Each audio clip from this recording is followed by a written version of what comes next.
बांधो ना नाव इस ठाव बंधु, पूछेगा सारा गाँव बंधु। जय हिंद दोस्तों, नमस्कार। कैसे हैं आप लोग?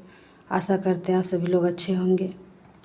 तो फ्रेंड्स, आज हम लोग बात करने वाले हैं यूजीसी नेट दिसंबर एग्ज़ाम 2024 के बारे में। फ्रेंड्स, सीजल एग्ज़ाम में जो भी होगा देखा जाएगा, लेकिन ऐसे बैठ के रहने से कोई फ़ायदा नहीं है। हमें कुछ ना कुछ तैयारी करते रहना चाहिए, आगे पढ़ते रहना चाहिए। तो फ्रेंड्स, अभी हम लोग यूजीसी नेट दिसंबर को देखते हुए और बीपीएससी जो है टीआरई 4 जो एग्ज़ाम होने वाली है उसको देखते हुए तैयारी करेंगे।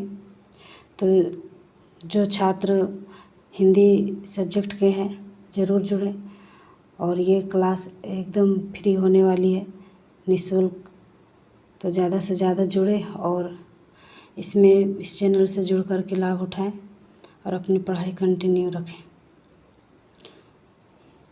जहाँ तक समझ में आएगी हमको वहाँ तक बताने की कोशिश करेंगे। तो आप लोग इस चैनल को पूरा सपोर्ट कीजिए और लाइक शेयर सब्सक्राइब कर दीजिए। तो चलिए हम लोग बात करते हैं। आज हम लोग पढ़ने वाले हैं सूर्यकांत त्रिपाठी निराला जी की एक छोटी सी कविता, बांधो ना नाव इस ठाव। कौन सी कविता है? बांधो ना नाव इस ठाव बंधु, है ना। तो हम लोग इस कविता को पढ़ने से पहले कवि के बारे में जान लेते हैं, कवि से थोड़ा सा परिचित हो जाते हैं। तो फ्रेंड्स, कवि सूर्यकांत त्रिपाठी निराला जी का जन्म 1899 ईस्वी में हुई और इनका मृत्यु 1961 ईस्वी में हुआ। जन्म कब हुआ दोस्तों? जन्म कब हुआ? 1899, है ना। और मृत्यु कब हुई? मृत्यु कब हुई? 1961 ईस्वी। इनका जन्म स्थान जो था वो बंगाल के महिसादल मेदिनीपुर नामक गांव में हुआ था। ऐसे इनके पूर्वज तो उत्तर प्रदेश के ही थे, लेकिन इनके पिताजी वहाँ पे महिसादल में जाके बसे थे वहाँ पे। तो जन्म स्थान हो जाएगा इनका, जन्म स्थान हो जाएगा, कहाँ हो जाएगा? महिसादल, है ना। महिसादल, मेदिनीनगर। और इनका मृत्यु स्थान था इलाहाबाद। सूर्यकांत त्रिपाठी निराला जी की जो मृत्यु हुई कहाँ हुई? इलाहाबाद में हुई। इनके पिता का नाम क्या था? तो इनके पिता का नाम था राम सहाय त्रिपाठी। और सबसे इम्पोर्टेंट, इनकी पत्नी का नाम क्या था? इनकी पत्नी का नाम था मनोहरा देवी। और उससे भी महत्वपूर्ण उनकी पुत्री का नाम, जो बहुत ही प्रसिद्ध है और इनके ऊपर कविता भी लिख डाले। तो इनकी पुत्री का नाम क्या है? सरोज। और इनके नाम पर जो कविता लिखी है वो कविता का नाम क्या है? सरोज स्मृति। क्या नाम है? सरोज स्मृति। तो आगे हम लोग इसकी रचना के बारे में जान लेते हैं, है ना। पिता कौन थे? एक मिनट पहले ये सब देख लेते हैं, बहुत ज़रूरी है फ्रेंड्स। ये सब भी छोटी छोटी बातों को ध्यान रखना ज़रूरी है। पिता, है ना, कहीं से भी पूछ देता है क्वेश्चन। पिता का नाम क्या था? राम सहाय त्रिपाठी। राम सहाय त्रिपाठी।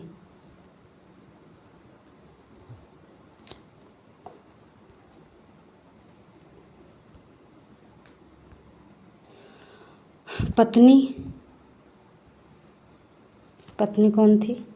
मनोहरा देवी।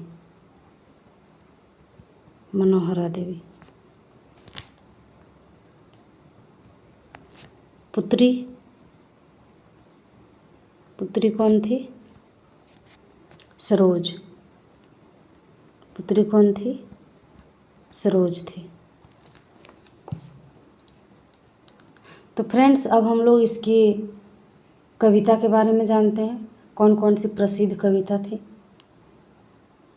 तो इनकी प्रसिद्ध कविता थी अनामिका, जो 1923 ईस्वी में प्रकाशित हुई। और ये सब क्या है? काव्य संग्रह है ना।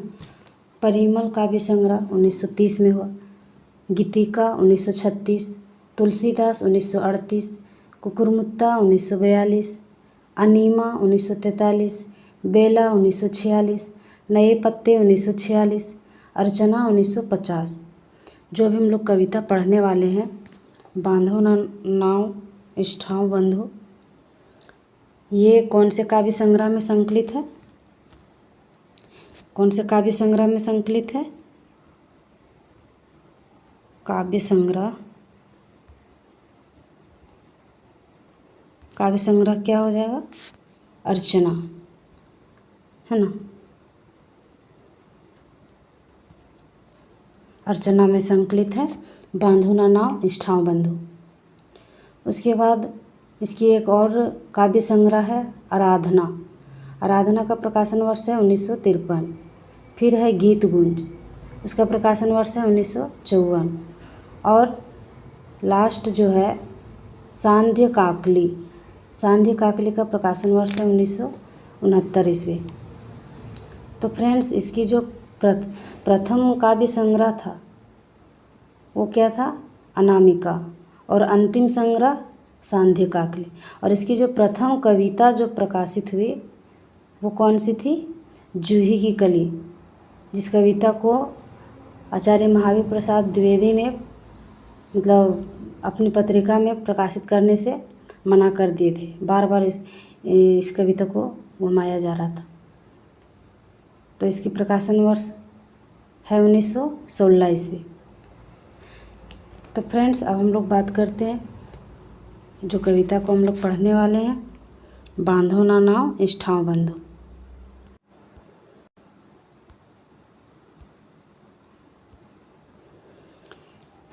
फ्रेंड्स, तो अभी हम लोग बात किए बांधो ना नाव इष्ठाओ बंधु कौन से काव्य संग्रह में संकलित है? अर्चना में, है ना। और इसका प्रकाशन वर्ष क्या है? 1950 ईस्वी। तो इस कविता के बारे में थोड़ा सा हम लोग जान लेते हैं। ये जो कविता लिखा गया है, कवि सूर्यकांत त्रिपाठी निराला जी लिखे हैं। ये कौन से स्थान पर लिखे हैं, है ना? कौन से स्थान पर लिखे हैं इस कविता को? तो कवि ने डलमऊ के पक्के घाट पर बने गुंबद के नीचे बैठकर अपनी पत्नी की याद में लिखा है ना। किसकी याद में? अपनी पत्नी की याद में। उसी को प्रेमिका समझिए या पत्नी समझिए, उसी को याद में लिखे हैं। और ये डलमऊ कहाँ है? ये डलमऊ कहाँ है? उत्तर प्रदेश के है रायबरेली स्थान पर, है ना। उत्तर प्रदेश के रायबरेली में गंगा नदी के किनारे स्थित घाट है ना। ऐतिहासिक स्थल है ना। और इसका नाम है डलमऊ। राजा डल के शायद कोई स्थान होगा, इसलिए इसका नाम डलमऊ पड़ा। तो डलमऊ में ये कविता लिखे थे अपनी पत्नी की याद में। तो हम लोग पढ़ते हैं लाइन बाय लाइन। बांधो ना नाव इष्ठाओ बंधु, बांधो ना नाव इष्ठाओ बंधु। कवि नाविक से बोल रहे हैं और वहाँ पे बैठे हैं डलमऊ में, डलमऊ के घाट पर, और नाविक से अनुरोध कर रहे हैं, बांधो ना नाव इष्ठाओ बंधु, पूछेगा सारा गांव बंधु, है ना। है नाविक, वहाँ पे जो गुंबद गुंबद बना हुआ है, उस पे जो नाविक नाव को बांध रहा है ना। तो उसमें कवि बोल रहे हैं कि यहाँ पर मेरी पत्नी की यादें हैं, इस गुंबद पर नाव को मत बांधिए। और अपनी पत्नी के बारे में नाविक को बताते हैं।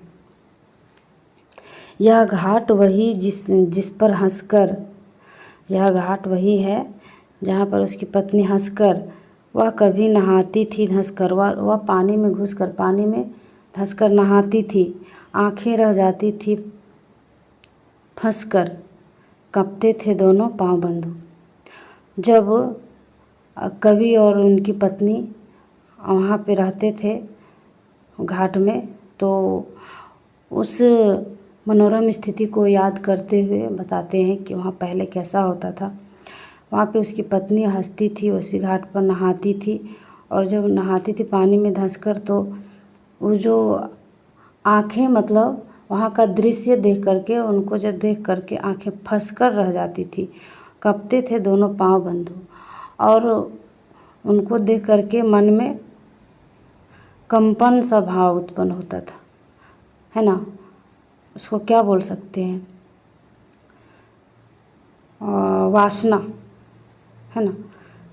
कहीं ना कहीं वासना की प्रवृत्ति आ जाती थी।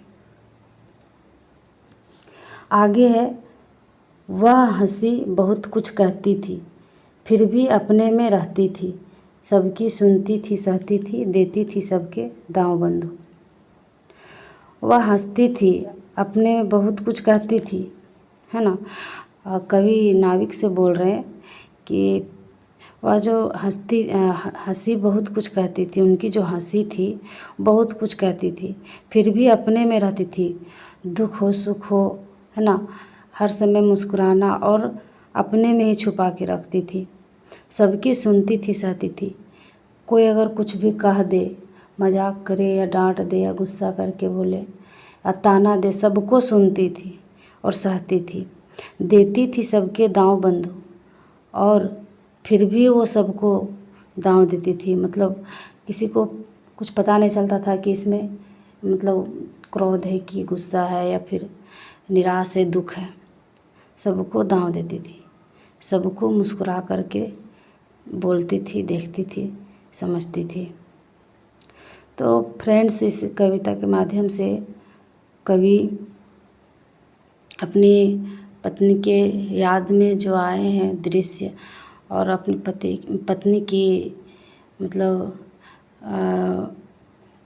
क्या करती थी, मतलब वहाँ की उस घाट की याद में ही लिखा गया है, और उनकी पत्नी की याद में मतलब कैसे क्या करती थी, कैसे सहती थी, है ना, दुखों को, और अपने अंदर में क्या कुछ समेट के रखती थी, उन सब चीज़ों को याद करके कवि लिखे हैं, है ना। तो फ्रेंड्स, इसको हम लोग मतलब ना, ये कविता ना नवगीत की विधा में ढल गया है, और मानिए तो एक गीत ही है ये, इसको हम लोग गीत की तरह भी गा सकते हैं इस कविता को बहुत अच्छे से। और ये ना इस तरह से करने पर कविता बहुत जल्दी दिमाग में रहेगा भी और लंबे समय तक याद भी रहेगा। तो हम लोग ऐसे भी कविता को लयात्मक ढंग से पढ़ने पर अच्छा रहता है, मन में बैठा हुआ रहता है, भूलिएगा नहीं जल्दी। तो चलिए हम लोग एक बार इसको पढ़ लेते हैं लाइन बाय लाइन, उसके बाद फिर से हम लोग एक बार लयात्मक ढंग से पढ़ेंगे। बांधो ना नाव इस ठाव बंधु, पूछेगा सारा गांव बंधु। बांधो ना नाव इस ठाव बंधु, पूछेगा सारा गांव बंधु, है ना।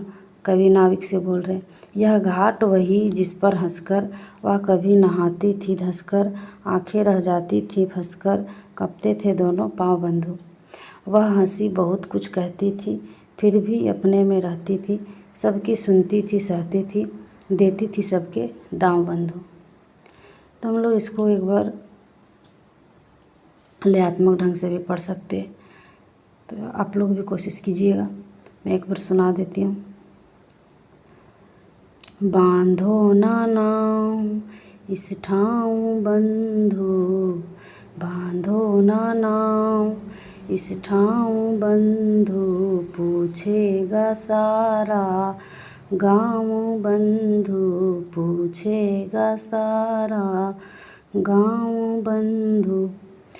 यह घाट वही जिस पर हंस कर वह कभी नहाती थी धंस कर, आँखें रह जाती थी फंस कर, आँखें रह जाती थी फंस कर, कँपते थे कँपते थे, कँपते थे दोनों पाँव बंधु, बांधो ना नाव इस ठाव बंधु।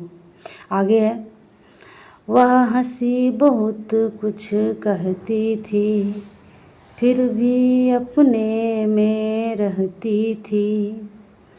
वह हंसी बहुत कुछ कहती थी, फिर भी अपने में रहती थी। सबकी सुनती थी सहती थी, सबकी सुनती थी सहती थी।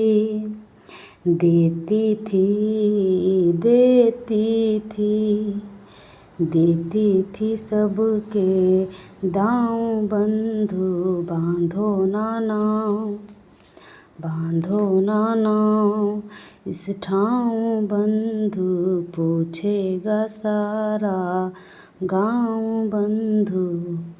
तो फ्रेंड्स, इस तरह से हम लोग कविता को अच्छे तरह से पढ़ सकते हैं, अच्छे ढंग से, ताकि लंबे समय तक याद रहे और इसको भूले नहीं। और कहीं से भी इसमें पूछे कोई भी पंक्ति से तो हम लोग आसानी से बता सकते हैं।